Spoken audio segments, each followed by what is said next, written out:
নমস্কার বন্ধুরা, শুভ নববর্ষের দিনকে আমি দম বিরিয়ানি বানিয়েছিলাম, সেটাই দেখাচ্ছি তোমার দিকে। দেখো, প্রথমে ডিম আলু সিদ্ধ করে নিচ্ছি। কড়াইতে কিছুটা জল দিয়ে দিয়েছি, তাইতে ডিম আলু ছেড়ে দিচ্ছি। দেখো, আমার ডিম আলু ছাড়া হয়ে গেছে। ওই মিনিট 15 মতন সিদ্ধ করে নিয়েছি। দেখো, আমি মাংসটা মাঝারি সাইজ করে নিয়েছি। দেখো, দিয়ে আমি মাংসটা নিচ্ছি, দিয়ে টক দই দিয়ে দিচ্ছি পরিমাণ মতন।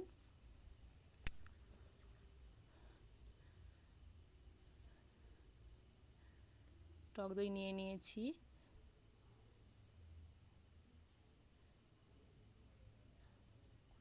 গোলাপ জল দিয়ে দিচ্ছি।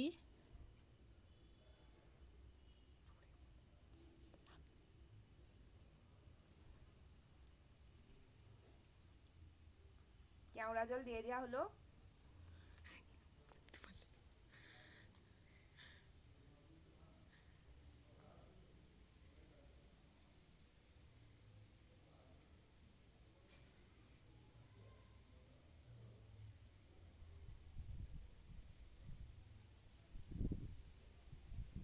খুব সোজাভাবে রেসিপিটা বানিয়েছি। দেখো, 1 চামচ হলুদ গুঁড়ো দিয়ে দিয়েছি।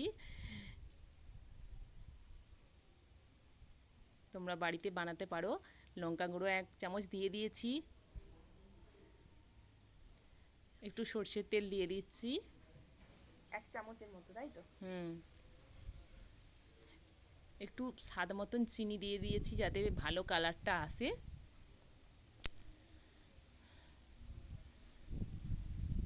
দেখো, আমি মশলাটা আগেই বানিয়ে নিয়েছিলাম, সেটা দিয়ে দিচ্ছি পরিমাণ মতন।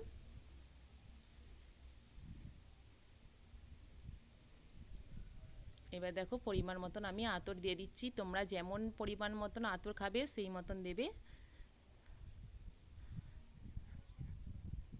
খুব সোজাভাবে রেসিপিটা বানিয়েছি, গরম তো তাই হালকা মশলা দিয়ে বানানো হয়েছে দম বিরিয়ানিটা। দেখো, এবার আমি মিক্সড করে নিচ্ছি।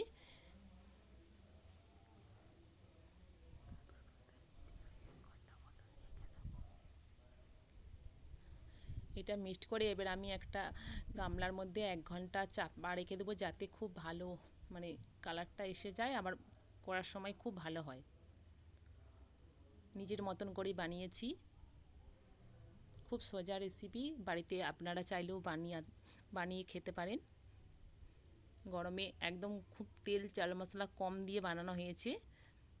চলো দেখো, আমি এবার ভাতটা বসিয়ে দিচ্ছি। 1 ঘন্টা ভিজিয়ে রেখেছিলাম চালটাকে প্রথমে।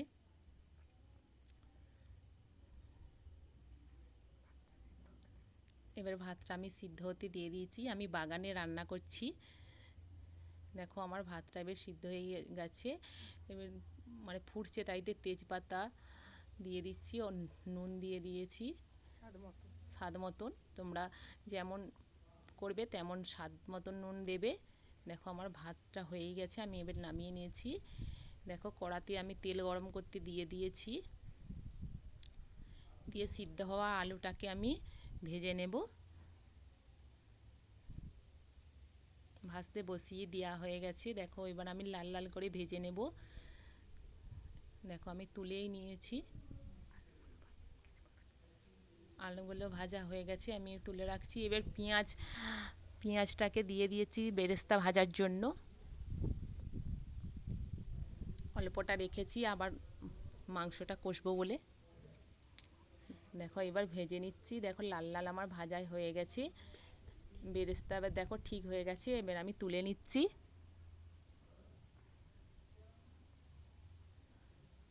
একটু অল্প নুন ছড়িয়ে দিচ্ছি, যাতে মুচমুচে থাকে।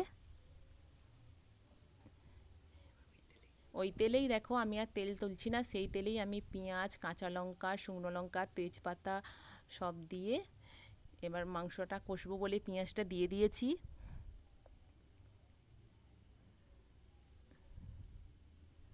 টমেটো কুচি। দেখো, আমি এইভাবে ভাজতে গেছি, আমার ভাজা হয়েই গেছে। আমি রসুন বাটা দিয়ে দিয়েছি, আদা বাটা পরিমাণ মতন দিয়ে দিচ্ছি।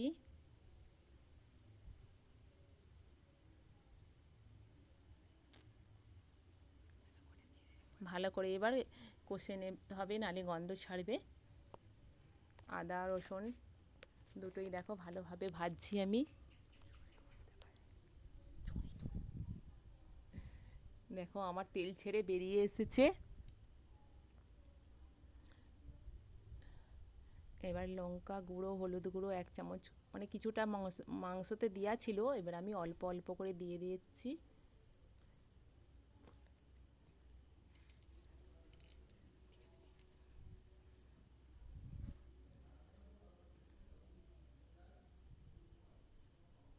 বেশি পরিমাণ, মানে বেশি রিচ করছি না, গরম তো। দেখো আমার তেল ছেড়ে বেরিয়ে এসেছে।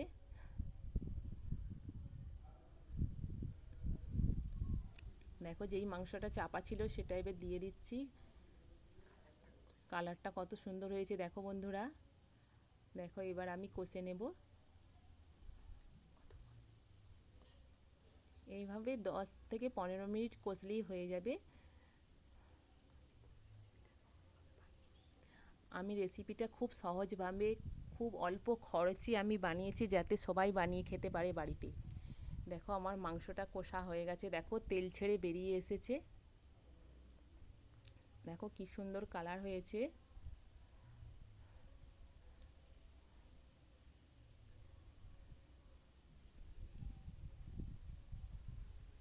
দেখো একটু অল্প পরিমাণে জল দিয়ে এটা সিদ্ধ করতে বসিয়ে দিয়েছি। এদিকে আমি গামলাটা রেডি করে নিচ্ছি, ঘি দিয়ে গামলাটা মেখে নিচ্ছি আমি।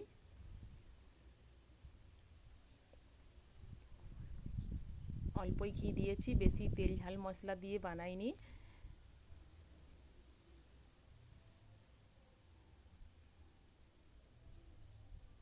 দেখো আমি একটু তেল ঝাল মশলাটা তুলে রেখেছিলাম, সেটা ঢেলে দিচ্ছি যাতে তালায় না লেগে যায়। এবার দেখো হাঁড়িতে সেই সিদ্ধ ভাতটা করেছিলাম সেটা আমি এবার গামলাইতে নিয়ে নিচ্ছি। ওদিকে আমার মাংসটা হয়েও গেছে, মাংসটা আমি নামিয়ে নিয়েছি।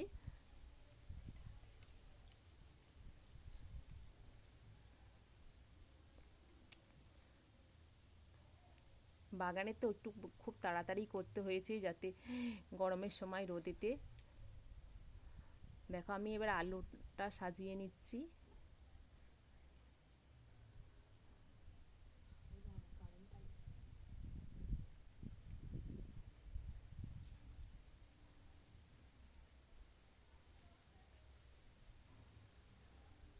আলুটা সাজানো হয়ে গেছিলো, আর কষা মাংসটা সেটা আমি দিয়ে দিচ্ছি।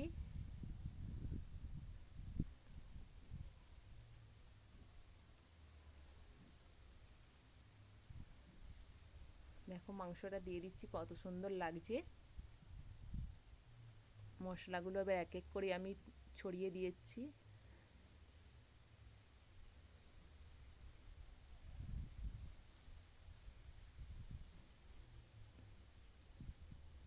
দেখো আমি সাজিয়ে ফেলেছি। এবার 3টে ডিম সিদ্ধ করে রেখেছিলাম।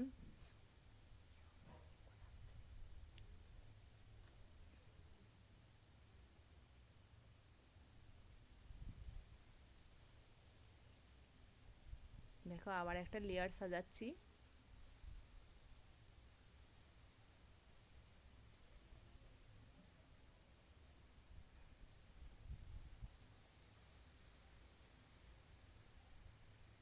দেখো আমার উপরে প্রায় সাজানো হয়ে গেছে। এবার সেই ডিমগুলো, সিদ্ধ ডিমগুলো আমি ভেতরে ঢুকিয়ে দিচ্ছি।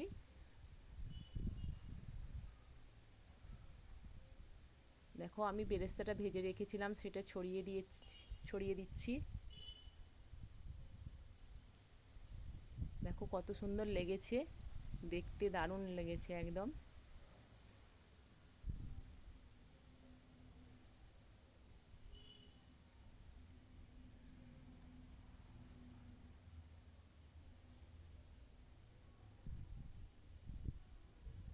এবার কেওড়া জল ছড়িয়ে দিলাম, গোলাপ জল, কেওড়া জল, আতর আমি ওর মধ্যে সব ছড়িয়ে দিচ্ছি।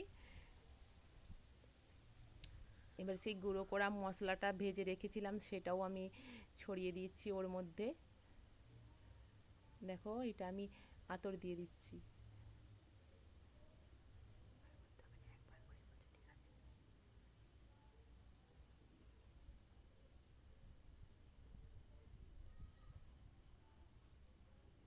খুব অল্প মশলা দিয়ে অল্প খরচায় আমি বানিয়ে দিচ্ছি, বাড়িতে এটা সবাই বানিয়ে খাবে। দেখো আমি দুধেতে আগেই আমল দুধ দিয়ে একটু কালার হওয়ার জন্য হলুদ গুঁড়ো মিক্স করে রেখেছিলাম, সেটা আমি ওপরে দিয়ে দিলাম। তোমরা চাইলেও ফুড কালার ব্যবহার করতে পারো, আমি সেটা করি না। দেখো ওপরে একটু আমি অল্প পরিমাণে ঘি দিয়ে দিয়েছি, তখন দেখেছিলেন তো অল্প ঘি দিয়েছিলাম, আর একটু ঘি দিয়ে দিলাম।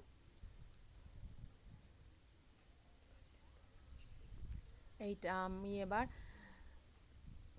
একটা থালা চাপিয়ে পারলে তোমরা উম, ময়দা কিংবা আটা ব্যবহার করতেই পারো, কিন্তু আমি সেটা করছি না। দেখো আমার 1 ঘন্টা দমে ছিল, দেখো আমার বিরিয়ানিটা হয়েও গেছে। দেখো কি সুন্দর হয়েছে, কালারটা দারুণ হয়েছে। দেখো আমি একটা ডিশের মধ্যে নিয়ে নিয়েছি, খেতে কেমন হবে জানি না, আমার তো দেখে মনে হচ্ছে খেতে খুব ভালোই হবে। বাহ, কালারটা অসাধারণ এসেছে গো। দারুণ অসাধারণ খেতে লেগেছে। বাড়িতে তোমরা বানিয়ে খেতেই পারো। সাবস্ক্রাইব করে দিও, ভালো লাগলে